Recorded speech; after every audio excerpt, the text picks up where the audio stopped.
우리가 생을 살아가면서 반성을 하거나 평가를 내리거나 혹은 점검한다는 것은 대단히 중요한 일입니다. 우리 사람은 부족하기 때문에 내가 알지 못하는 가운데 잘못된 방향으로 잘 갑니다. 그렇기 때문에 이 반성이나 평가나 혹은 점검이 없는 이런 생활을 하게 되면 본의 아니게 실패하는 이런 경우가 많이 생기게 됩니다. 우리 믿음 생활도 마찬가지입니다. 우리는 때로 가다가 이 믿음 생활을 점검해 볼 줄 알아야 됩니다. 그래서 오늘은 우리가 우리의 믿음을 점검하는 이런 시간이 되기 때문에 좀 교리적인 딱딱한 이런 설교가 되겠습니다. 정신을 바짝 차리시고 잘 들으시길 바랍니다. 우리는 믿음이라고 할 때 반드시 믿음에는 내용이 있음을 우리가 알고 있습니다. 우리가 그냥 덮어놓고 믿습니다 하고 교회 다니는 게 아니지요. 우리가 믿는다고 할 때는 믿는 내용이 있단 말이에요. 우리가 믿는 이 믿음의 내용은 뭡니까? 그것은 바로 오늘 본문 말씀에 기록되어 있는 대로 주는 그리스도시요 살아계신 하나님의 아들이시다. 이 내용을 우리가 믿는 것을 바로 기독교 신앙이라고 말씀을 합니다. 우리 살고 있습니다.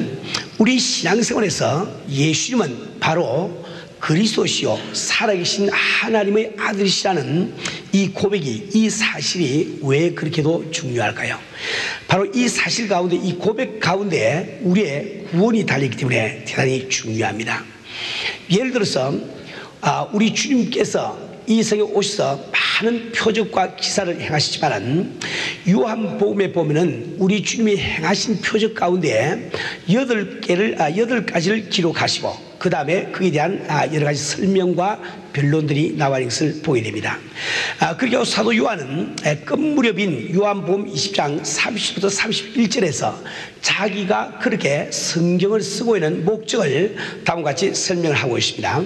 예수께서 제자들 앞에서 이 책에 기록되지 아니한 표적도 많이 행하셨으나 오직 이것을 기록함은 너희로 예수께서 하나님의 아들 그리스도이심을 믿게 하려 하며 또 너희로 믿고 그 이름을 힘입어 생명을 얻게 하려 함이라.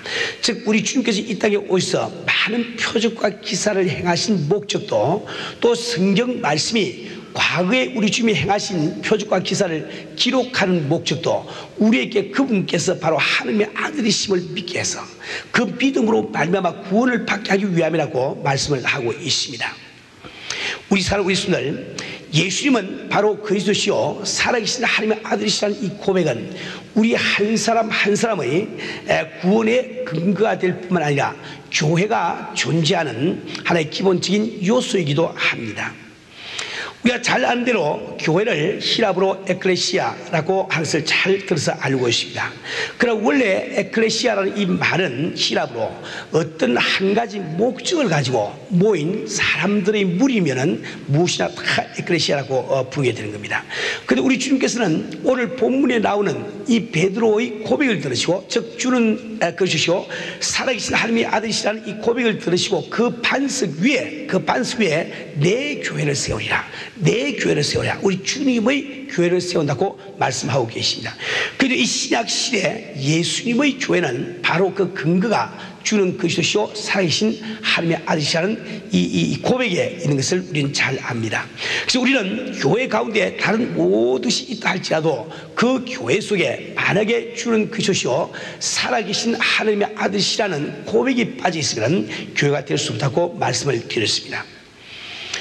교회가 존재하는 것은 바로 예수님께서 그리스도 되시고 하나님의 아들 되심을, 즉 그분의 신분을 세상 사람들에게 알려주기 위해서 교회는 존재를 하고 있습니다. 교회가 역사적으로 핍박을 받은 이유도 바로 그 예수님의 신분을 주장하기 때문에 그들은 핍박을 받아왔습니다. 우리 성들이 은혜를 받은 다음에 이 세상을 살아가는 그 목적도 바로 예수님의 신분, 즉 주는 그리스도시요 살아계신 하나님의 아들이시라는 이 고백을 사람들에게 전하기 위해서 우리는 살고 있단 말이에요. 그렇기 때문에 우리 기독교 신앙에서 예수는 바로 하나님의 아들이라는 이 사실이 얼마나 중요한지 모릅니다. 그렇다고 해서 우리는 신앙 고백이라는 것이 앵무새처럼 주는 그리스도시요 살아계신 하나님의 아들이시나이다 고백함으로 되는 것이 아님을 우리는 잘 알고 있습니다. 우리 사는 우리 순을 우리는 예수는 그리스도시요 살아계신 하나님의 아들이라고 고백할 때 그 말뜻이 무엇인지, 그 내용이 뜻하는 바가 무엇인지 이것을 우리가 분명히 알고 우리 생활 속에 그 사실을 적용할 때 우리는 올바른 성도가 될 수가 있는 겁니다. 우리가 예수는 바로 그리스도시요 살아계신 하나님의 아들이라는 이 고백을 하기 전에, 이 고백의 뜻을 알기 전에 우리가 먼저 알아야 되는 것은 주는 그리스도시요 살아계신 하나님의 아들이시라, 즉 주는 그리스도시요 또 주는 살아계신 하나님의 아들이시라, 이게 두 가지 사실이 있을 때 그 가운데서 주는 바로 살아계신 하나님의 아들이시라는 이 고백이, 그 신분이 먼저 앞서는 것을 여러분들이 아셔야 됩니다. 왜 그런가 하니까 우리 예수님께서 하나님의 아들이시라는 이 사실은 그분의 신분을 이야기합니다.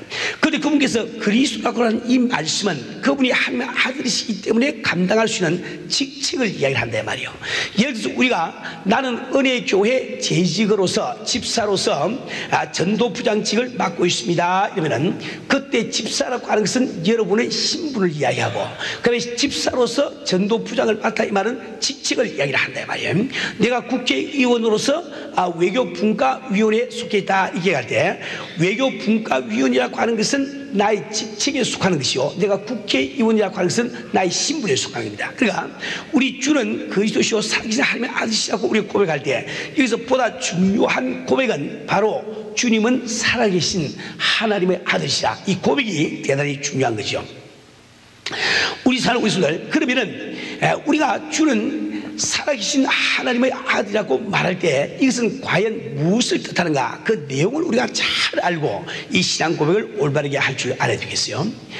오늘 저는 주는 살아계신 하나님의 아들이시라고 고백할 때 그 말씀 가운데 내포되어 있는 뜻을 세 가지만 추려서 여러분께 말씀드리려고 합니다.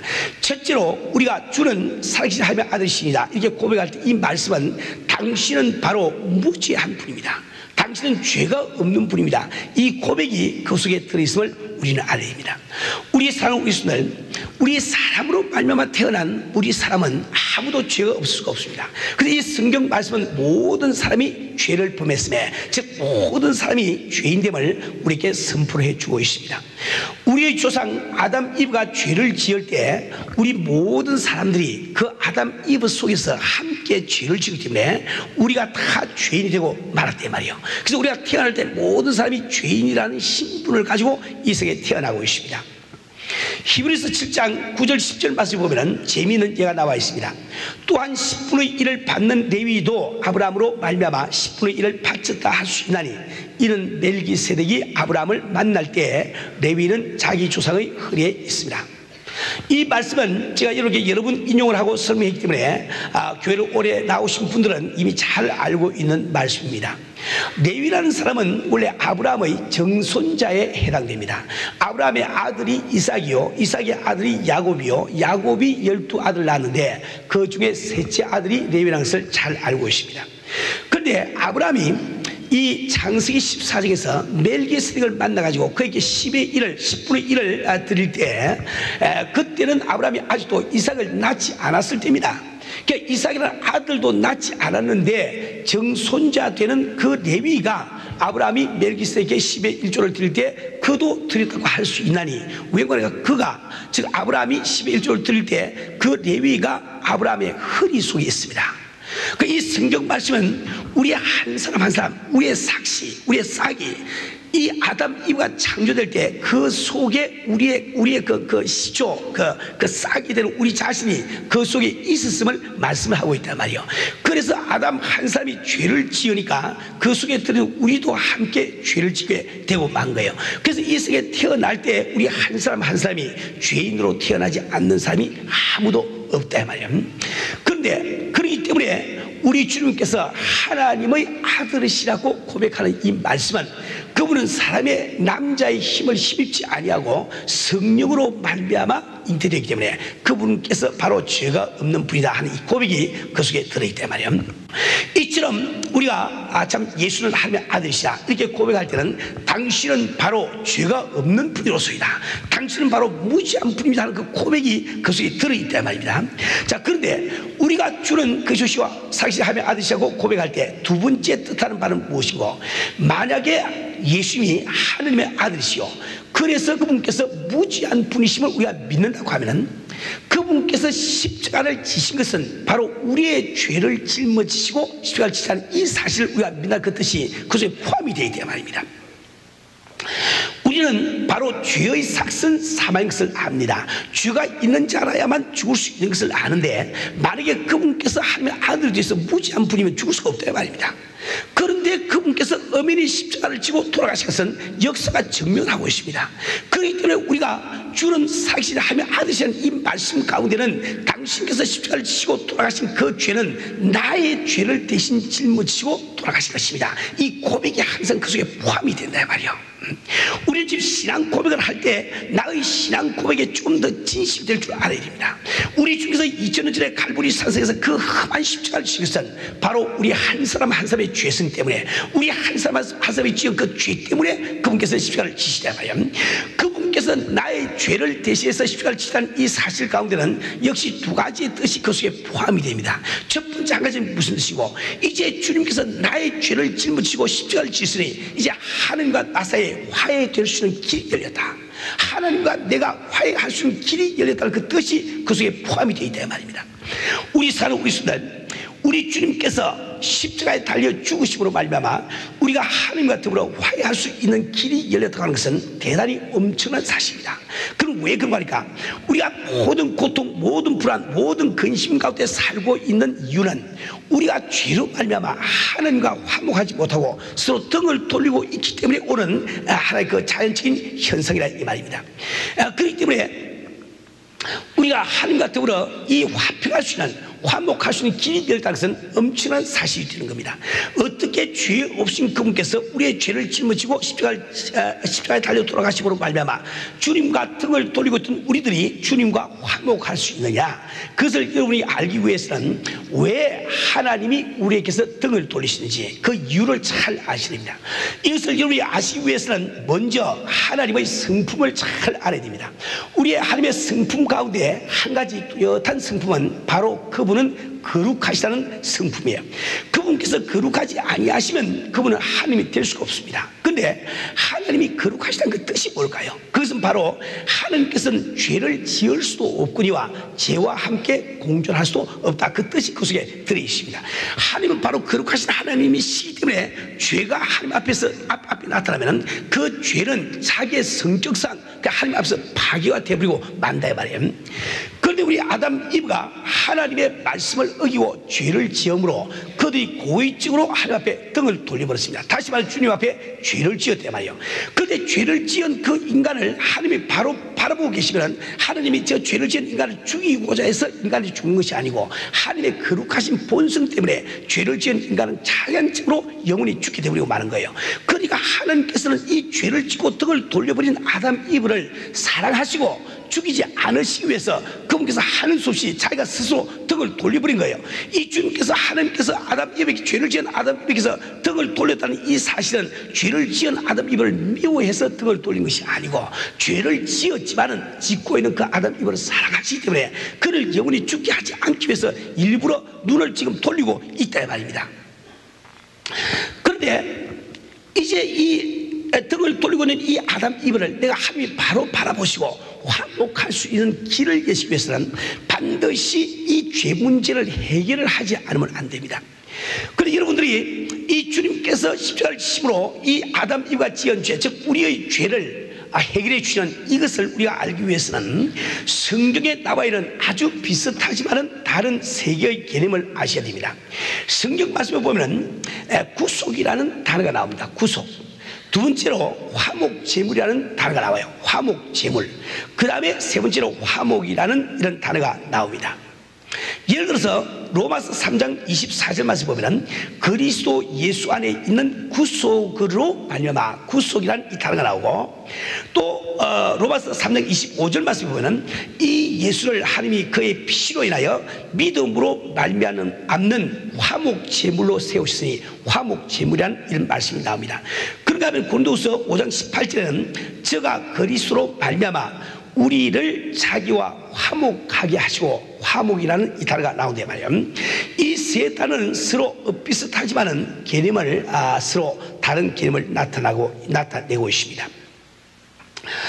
여기서 지금 구속이라는 이 말씀은 예를 들어서 어떤 노예가 있을 때 이 노예를 자유롭게 하려고 하면은 노예의 값이 되는 돈을 주인에게 지불을 해야만 그 노예가 이게 해방이 될 수가 있죠.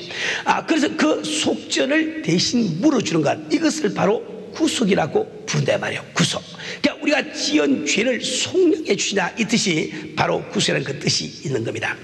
그런데 화목제물은 무슨 말인고? 그래서 하나님께서 우리의 죄를 속량해 주시기 위해서는 반드시 자기의 거룩하신 그 본성 때문에 죄를 지은 그 죄에 대해서 징벌, 심판을 내리지 아니하면 안 되는데, 그 누군가가 나 대신, 우리 인간 대신 그 심판을 안 받아주면 안 된단 말이에요. 그 심판을 대신 받아주시는 그분을 바로 화목제물이라고 부른단 말이에요. 그러니까 우리 주님께서 십자가를 지고 달려 돌아가신 것은 그분께서 바로 하나님과 우리 사이에 화목제물이 되시단 말이에요. 그분이 화목제물이 돼서 하나님의 심판을 받음으로 말미암아 결과적으로 오게 된 것이 하나님과 우리 사이가 화목하게 되었단 말입니다. 우리 사는 우리 순을, 우리는 예수님께서 하나님의 아들이심을 고백한다는 이 뜻은 바로 그분의 십자가 죽음으로 말미암아 오늘 내가 하나님과 화목할 수 있는 길이 열렸단 말입니다. 이 사실을 누구나 믿기만 믿으면 하나님과 화목하는 길이, 교통이 정상화가 될 수 있단 말입니다. 하나님은 우리의 모든 문제를 도와줄 수 있고 우리에게 은혜를 줄 수 있는 그런 분이신데, 우리가 주님과 불화 관계가 있으면 그 은총을 힘입을 수가 없어요. 그런데 우리가 그 교제가 회복이 돼서 화목한 관계에 들어가면 얼마든지 우리는 그 축복과 그 은혜와 그 능력을 힘입을 수가 있단 말이에요. 그러니까 우리가 주는 그리스도시요 사실 하나님의 아들이시라 고백하는 이 말씀은, 나는 이제 주님으로 말미암아 어떤 능력이라도, 어떤 축복이라도, 어떤 은혜라도 받을 수 있는 자격이 있습니다, 이 말과 똑같다 이 말입니다. 내가 예수를 믿노라고 하면서 아직도 주님 앞에 주저주저하면서 기도를 제대로 하지 못하는 성도가 있다고 하면, 여러분 지금 신앙 고백을 잘못하고 있단 말입니다. 내가 지금 하고 있는 신앙 고백의 뜻이 무엇인지 이것을 잘 알지 못하고 있단 말이에요. 내가 오늘 지은 죄 때문에, 나의 죄성 때문에 주님 앞에 엎드릴 때마다 신앙 양심에 가책이 오니까 그 가책 때문에 끝까지 기도를 못하고 만다고 하면은 여러분은 지금 신앙 고백을 잘 못하고 있단 말입니다. 우리는 원래가 죄인이요 죄를 지을 수밖에 없는 인간들인데, 우리 주님께서는 내가 짓는 그 죄의 형벌을 대신 받아주시기 위해서 이미 2000년 전에 십자가를 지으시니, 나는 비록 죄인이지만은 주여 나는 피고도를 의지하고 아버지 앞에 나왔습니다, 아버지 이런 것을 해주세요, 이게 구할 수 있는 담력을 가진 그것이 바로 신앙이라고 이야기를 한다 말입니다. 우리 사는 우리 순은 우리 한 사람 한 사람이 예수의 죽으심으로 말미암아 하나님과 더불어 화목할 수 있는 이 길이 열렸다는 것은 얼마나 감사한지 이루 말할 수가 없습니다. 그런데 우리 예수님께서 참 죄가 없으신 분으로 그분께서 십자가를 지시는 이 사실은 우리에게 또 다른 뜻을 갖고 있습니다. 그래서 우리가 일상생활에 대단히 중요한 뜻을 갖고 있단 말이에요. 그래서 바로 우리 주님께서 죄가 없는 자로서 십자가를 지신 것은 우리에게 임한 저주를 걷어가기 위함이었습니다.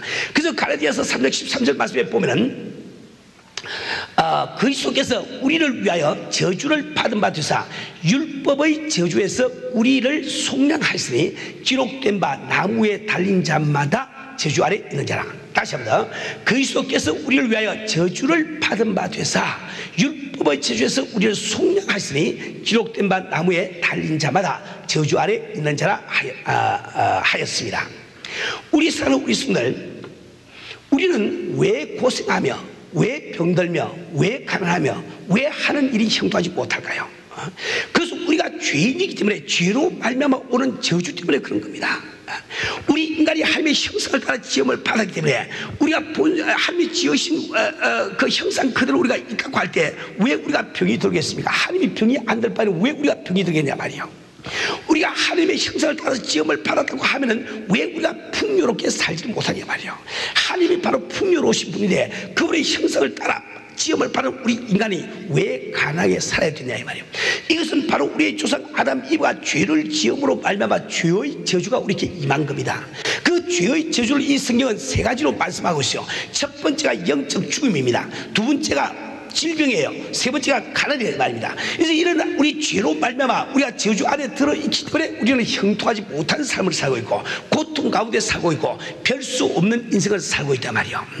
우리가 진정으로 주는 그리스도시고 살아계신 하나님의 아들이심을 믿으신다고 하면 여러분들은 바로 주님께서 내가 죄인이기 때문에 내게 임할 수밖에 없는 저주를 주님께서 거듭하심을 믿으세요. 그것이 기독교 신앙입니다. 그게 믿음이라 말이에요. 왜 우리가 오늘 큰 꿈을 못 갔습니까? 주님께서 나를 도와주시고 약속을 계시대. 성께서 나와 함께 주시고 약속을 계시대. 왜 우리 성들이 생을 살아가면서 큰 꿈을 갖지 못합니까? 왜 우리가 질병에 시달리면서 억지로 살아가고 있냐 말이요. 우리는 우리 신앙 고백에 진실되지 못하기 때문에 내 처지를 벗어나지 못하고 있는 겁니다. 예수 믿기 전에 나나 믿은 후에 나나 똑같은 생활을 지금 하고 있단 말이요. 오늘 제가 이 말씀을 드리고 있는 근본적인 이유는 바로 여기 있습니다. 우리 사는 우리 있습니다. 나는 똑같은 육신을 가지고 살고 있지만 예수가 나의 구주 되심을 믿는 그 순간부터 나는 새로운 피조물 됨을 믿기를 바랍니다. 이 전까지는 내가 죄 때문에 나는 영적 죽음을 경험하면서 나는 가난 가운데서 나는 질병 가운데서 고통받으면서 살 수 없는 나이지만 우리 주님께서 죄 없으신 자로 나를 위해서 이미 저주의 십자가를 치고 내 저주를 다 거듭가시니 나는 두 번 다시 저주받을 필요가 없는 것, 이것을 믿는 것을 그걸 기독교 신앙이라고 한단 말이에요. 이것을 믿을 때 우리가 강한 마음이 생깁니다. 담대한 마음이 생긴단 말이에요. 꿈이 생긴단 말입니다. 우리 사는 우리들 우리는 정말 믿음이 얼마나 중요한지 그걸 알아야 돼요. 우리 성경 말씀 무엇을 이야기하고 있습니까? 믿는 자에게는 능치 못함이 없다고 말씀하고 있지 않습니까? 너희가 믿으면 하나님의 영광을 보라고 말씀하고 있지 않습니까? 우리 주님께서 여러분의 저주를 걷기 위해서 십자가를 치고 고통하신 이 말씀을 듣고 또 들어도 귀로 듣고 알긴 하는데 믿지를 않아. 믿지를 않으니까 그 효력이 내 생활에 나타나지 않는단 말이에요. 우리 사는 우리 수들 절대로 여러분은 그 말씀 내가 전에 들은 말씀인데 그거 생각하지 마세요. 지금 저는 여러분께 지식을 전하기 위해서 이 말씀을 지금 전하고 있는 것이 아닙니다. 여러분은 주의 말씀에 기록된 이 말씀을 내가 경험하고 내 생활에 이루어지지 않으면 아무 소용이 없다 말이요. 네가 지식으로 아는 말씀은 화중지병이나 그림 속에 있는 떡에 불과합니다. 조금도 내게 관계가 없어. 내가 정말 주를 믿노라고 하면은 그분께서 죄가 없인 분임을 믿으시고 그분께서 십자가를 지시면 바로 내가 받을 저주를 대신 받아주십니다. 2000년 전에 그분께서 내가 받을 저주를 다 받아주시니 이제는 내가 받지 않아도 됨을 믿으세요. 우리가 얼마나 많은 성도들이 이 twe시아스에 올라가서 십자가 걸으면서 내 짐을 믿음으로 벗어놓을 때 우리 주님이 책임져 주시는 감정을 많이 듣습니까? 체험을 하고 있습니까? 우리가 twe시아스에 올라가서 벗어놓는 그 십자가는 오늘 바로 이 시간도 나를 위해서 서 있습니다. 네가 집에 있는 그 시간도 그 시간은 서 있다 말이에요. 우리가 똑같은 믿음을 가지고 내가 믿음을 가지고 고백을 하고 그 시간 밑에 짐을 내려놓으면은 그분께서는 이미 나의 저주를 다 감당하시기 때문에 나는 다시 저주 안에서 살지 않을 텐데 말이에요. 우리 사는 우리들 오늘 내가 지금 사업이 잘 안 되고 있습니까? 뭐 앞길이 지금 막혀 있습니까? 부부지간에 뭐가 잘 안 되고 있어요? 몸이 지금 건강하지 못하고 있습니까? 다른데 지금 생각하지 마세요. 뭐 운동 부족, 영양 부족, 뭐 자금 부족, 무슨 뭐 사람 잘 못 만나서 그런 생각 아예 하지 마세요. 여러분이 주님께서 나를 위해서 저주를 대신 져주심을 믿지 않고 있기 때문에 아직도 그런 저주 가운데서 시달리고 있다 말입니다. 우리는 그런 시간이 없잖아요. 우리는 주님 위해서 일을 해야 되는데 왜 쓸데없이 주님이 다 맡은 저주를 또 내가 또 자꾸 짊어지고 자꾸 하느냐 말이요. 그럼 우리 주님의 십자가 사건을 헛된 것으로 만드는 불효된 성도밖에 안 된다 말이에요. 나는 오늘 여러분 한 분 한 분이 진실된 마음으로 정말 주님께서 하나님의 아들 되심을 믿으신다고 하면 그분께서 십자가를 지신 것은 바로 나의 저주를 대신 짊어져 주시기 위해서 이미 그분이 해결하신 것을 믿으시고 이제는 승리만 하는 여러분 되시길 주님으로 축원합니다. 우리 사는 우리 순들 우리 예수님께서 하나님의 아들이라고 하는 이 사실은 세 번째로 또 한 가지 내용이 있습니다. 우리가 예수님을 향해서 당신은 살아계신 하나님의 아들이십니다 이렇게 고백하는 이 말은 당신은 바로 부활할 수 있는 능력이 있습니다. 당신이야말로 바로 부활할 수 있는 능력이 있습니다 이렇게 고백하는 것과 똑같다 이 말입니다.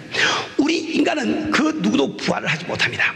왜? 이 죄의 삭은 사망이니까. 우리가 다 죄를 지었기 때문에 우리는 사망 권세 속에 들어가 버리고 말하죠. 사망 권세를 이길 힘이 없습니다. 그래서 이 인간은 누구든지 육체의 죽음을 경험한 다음에 다시 부활을 할 길이 없는 거예요. 그러나 우리 주님께서 그분은 죄가 없인 하나님의 아들이라는 그 사실은, 그분은 죄가 없기 때문에 부활할 능력을 자신이 갖고 있음을 우리가 인정한다 말이에요. 고백한다 말입니다. 그분께서는 참 죽음 속에 들어가실 때 우리 죄를 짊어지고 돌아가시고 자기 죄를 가지고 돌아가신 것이 아니기 때문에 죽음 속에서 우리의 죄를 벗어놓을 수가 있단 말이에요. 그런데 우리의 죄는 원래가 죄의 삭은 사망이니까 죽음 속에 들어가서 죄가 부활할 길이 없습니다. 부활할 길이 없지만 우리 주님 자신은 죄가 없기 때문에 그 죄를 벗어놓으니까 부활을 해버렸단 말이에요. 그분이 부활하심으로 말미암아 무슨 현상이 일어났습니까? 사망 권세가 깨져버렸어. 사망 권세가 깨져버리고 나니 이제 이 예수님은 우리도 그 참 깨진 사망 권세를 통해서 우리가 부활할 수 있음을 우리가 믿고 있지 않습니까? 우리가 바로 주는 그리스도시요 살아계신 하나님의 아들이시라고 고백하는 그 고백 가운데는 나는 부활을 내 손에 갖고 있습니다. 나는 오늘 중간에 도 부활할 수 있는 능력이 내게 있음을 믿습니다. 이까지 그 속에 포함이 되어 있단 말이에요. 우리 사는 우리 손은 우리가 정말 부활할 수 있는 이 참 권능을 우리가 소유한 것, 부활할 수 있는 축복을 우리가 소유한 것을 우리가 알게 되면 세상에 더 부러운 것이 없게 됩니다. 언제가도 제가 말씀드렸지만은 우리 사람들은 중학교를 졸업하면 고등학교, 고등학교를 졸업하면 대학교, 대학교를 졸업하면 또 박사학위, 그 위로 올라갈 애를 쓰지요. 내가 참 10만 불을 갖고 있으면 100만 불, 100만 불을 갖고 있으면 1000만 불, 자꾸 위로 해서 애를 쓴다 말입니다. 내가 기장된 사람은 과장, 과장돼서 국장, 자꾸 위로 올라갈 애를 쓴다 말이요. 보다 나은 수준에 올라가려고 우리는 애를 씁니다. 그래서 우리는 매일매일 아침 일찍 나서 밤늦게까지 뛰어다니면서 일을 하고 있단 말이에요. 그런데 이 세상에 존재하는 가장 높은 수준, 인간이 도달할 수 있는 가장 높은 수준이 죽음이라고 말씀을 드렸습니다. 뭘 가지고 알 수 있는 거, 우리는 반드시 나보다 높은 수준의 삶을 만나면 마음이 겸손해지는데, 이 세상에서 대통령이든 장군이든 과학자든 학자든 예술가든 관계없이 다 마음이 겸손해진 것은 장례식에 가면 겸손해진다고 말씀드렸죠. 왜? 그곳에 가면 죽음이 그곳이 있으니까.